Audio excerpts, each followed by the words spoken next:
Project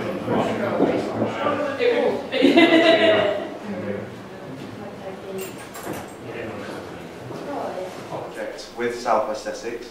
I'd like to tell you a little bit about ESP and what it is we're doing with schools across the whole of the country, really. ESP stands for Education Special Project, and although you may be sat there thinking that playground equipment, it's the same old thing you've seen before, it's so much more than that. The concept of the company is to try and use the playground, recognise the outside recreational spaces as an opportunity to deliver a positive impact across the whole school. Yes, it's about physical activity and getting more children participating in physical activity and making sure that's high quality. However, it's about how we can benefit the curriculum, how we can benefit leadership opportunities, and the whole school in terms of how they address the outside resource and what it can offer in terms of the school environment. We say that the summary of prevention is better than the cure is at the focus and the heart of where I'm coming from an educational point of view. Clearly our main endeavours under the Every Child Matters is for children to both enjoy and to achieve, and this comes in clearly in the part of both, I would say. We've had a very good experience in working in this project. It came at the very right time for us. Our pupil voice was saying that they were bored at lunchtime. There was activities, there were clubs, but not everybody likes to join the football team, as has already been said. Not everybody has that skill set. Some want to enjoy themselves on the playground, and we've gone down the route of looking at what games and what activities children can play on the playground. So the outcome from our pupil voice has been, in their confidential questionnaire that they've completed, is they believe that this is an area that we've already made an impact on. Our observations as adults on the playground is these activity structures that have been put in place are making the playground look nicer, making it more attractive. It's making it that children can actually play games on the playground, some of which they're making up for themselves. So it's an interactive process. We're not making them doing it, they want to do it, so they're engaging in the activities with their own free will. One simple example is that not all children, as you can imagine, get picked up dead on 3 o'clock. Some parents say, I'll be there at 10 past. Well, in the past, the children will wait at the front of school. You now have them playing table tennis on the playground. And they're doing that because they're taking part in some activity. And that is all to the good in the longer term. So I can share that our maths department are using the playgrounds for doing maths outside. I can share that children are now having an outdoor classroom experience to do their paired reading and so on outside in the good weather. And I think a good bit of fresh air is a nice thing for our young people. It needs to start with the government and with schools.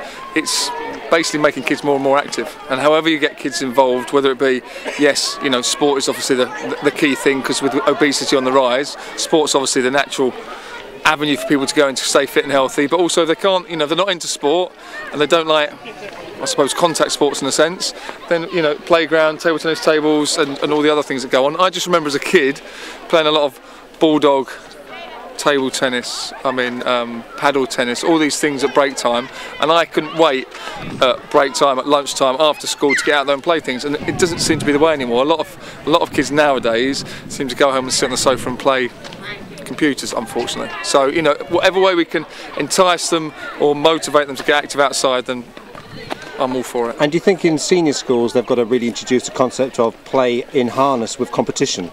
Yeah, no, I think the whole thing was, I remember the shift going away from this whole competitive arena, as it were, but I mean, life's competitive, you know, and sport is the easiest way of teaching kids to be competitive in a so it's a confrontational way, but it doesn't mean that, you know, you learn to lose. In sport, you lose, and you learn to lose very, very young and very, very early, and it can't be, you know, everybody does well and everybody wins and everybody loses. You know, you learn to lose, you win some, you lose some, and that bottom line is that is life. So sport is the easiest way of teaching kids about winning and losing and positives and negatives, and ultimately I always say that if I can inspire anybody and change their life in whether they become the next Olympic champion, fantastic, but if they just live their life in a healthier way.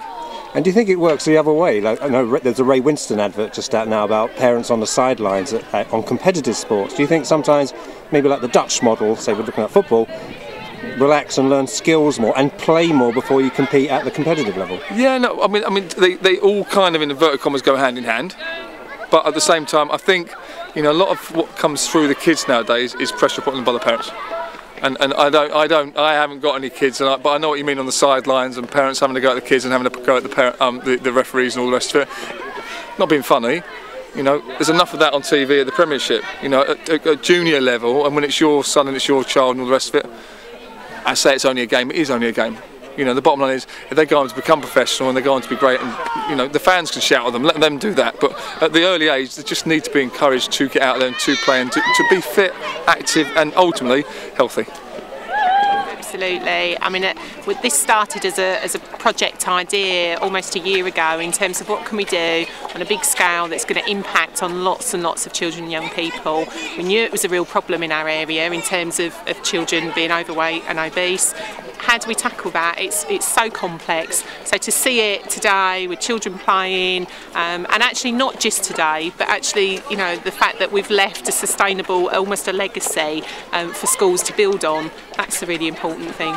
It's one of the important points that there is play and there's competition and both can work hand in hand.